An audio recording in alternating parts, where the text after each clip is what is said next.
Mercredi 8 mars 2023, TF1 Info révélait ce qu'il risque d'advenir des deux fils de Sophie Fantasy et Greg Inside, un couple de youtubeurs condamnés à 5 ans de prison ferme. Si l'un des enfants est majeur, le second n'est âgé que de 11 ans.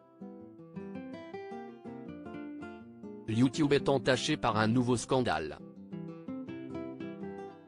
Samedi 4 mars 2023, Vanity Fair dévoilait une enquête sur la famille de Gaël Burlot et Grégory Tonnet, alias Sophie Fantasy et Greg Inside. Fort de son million d'abonnés sur la plateforme de vidéo, le couple jouissait d'une notoriété non négligeable. Pourtant, depuis le mois de décembre, la communauté du duo n'a plus été gratifiée du fameux Hello mes paillettes qui débute chaque vidéo. Et pour cause, les parents de cette famille de 4 enfants ont dû répondre d'accusations d'escroquerie devant un tribunal. Ils ont été condamnés à 5 ans de prison ferme, ainsi qu'à 100 000 € d'amende. Vous savez ce que CIST, comme on dit, le mensonge prend l'ascenseur et la vérité prend l'escalier, expliquait-il à leurs abonnés dans une vidéo depuis rendue inaccessible. Un business de l'amour factice. La vérité, selon Vanity Fair, CIST que pendant près de 2 décennies, Gaël, Grégory et leurs anciens associés, d'une agence matrimoniale, note de la rédaction, auraient promis à des âmes solitaires de trouver le grand amour auprès de femmes venues d'Europe de l'Est ou d'Asie du Sud-Est. Or ils se seraient souvent contentés d'encaisser les cotisations des malheureux crédules, au point que le montant des sommes soutirées s'élèverait à 2 millions d'euros. Un préjudice qui aurait impacté 340 hommes en quête du grand amour. À en croire nos confrères, l'agence, appelée poétiquement Centre National de Recherche en Relations Humaines, appartenait à la famille de Grégory Tonnet depuis 1996. Lequel travaillait déjà pour l'entreprise familiale lorsque Gaël Burlot a postulé pour y être standardiste. Au fil des ans, l'entreprise rebaptisée Eurocalange en 2010 se targue d'avoir marié près de 10,000 personnes et de bénéficier de partenariats avec des agences en Ukraine, en Biélorussie, Russie, mais aussi au Vietnam ou au Cambodge. Des antennes ouvrent dans les grandes villes de France, de Paris à Marseille. Poudre aux yeux. La famille se retrouve placée en garde à vue dès 2014 pour répondre à des accusations d'escroquerie en bande organisée et d'abus de faiblesse. Un an plus tard, l'agence est mise en liquidation judiciaire.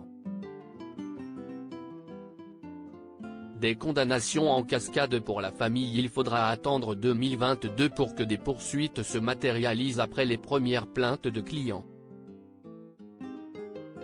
Comme le rapporte Le Progrès, le 6 mars 2023, en décembre dernier, la youtubeuse Sophie Fantasy, l'ancienne gérante Anne-Marie Musée, la mère de Grégory Tonnet, note de la rédaction, et ses 3 fils, ainsi que 9 autres prévenus avaient comparu à Lyon.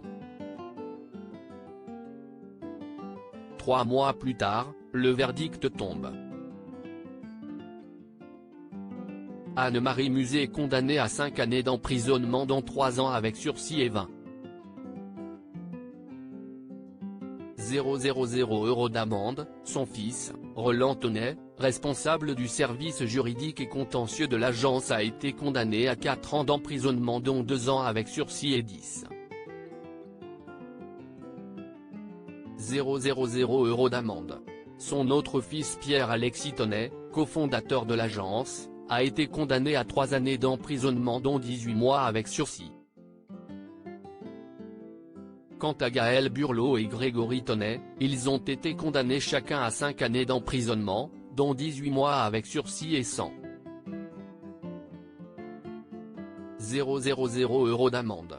Une condamnation qui met à mal leur business sur YouTube, mais aussi le bien-être de leurs 2 enfants.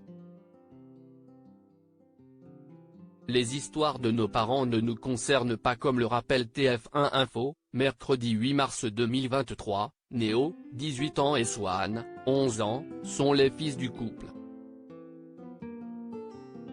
À l'instar de leurs parents, ils ont une présence très forte sur la plateforme et cumulent plus de 6 millions d'abonnés. Leur chaîne, qui continue par ailleurs à être alimentée en contenu, s'adresse principalement à des enfants et à des adolescents et partage des tranches de vie, des vidéos de gaming, ainsi que des challenges d'internet.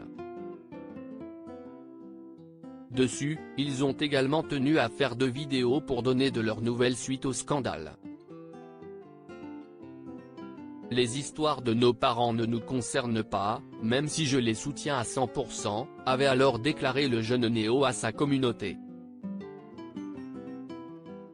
Le 18 février, les 2 garçons faisaient visiter à leurs abonnés leur nouvelle maison suite à un déménagement. Mais que va-t-il advenir d'eux maintenant que leurs parents ont été condamnés? Selon nos confrères, le tribunal a délivré à l'encontre du couple un mandat de dépôt à effet différé avec exécution provisoire afin de trouver une solution pour Swan et Néo. Cela signifie qu'ils ont un délai qui peut aller jusqu'à 4 mois maximum avant de se retrouver sous les barreaux. Le fils aîné étant majeur, la question ne se pose plus. Mais pour ce qui est de Swan, le procureur devrait saisir le juge des enfants afin de décider d'un éventuel placement auprès d'un proche.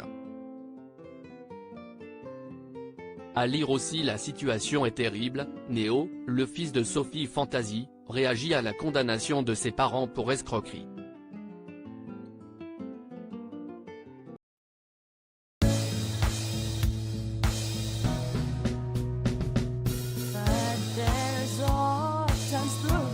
Times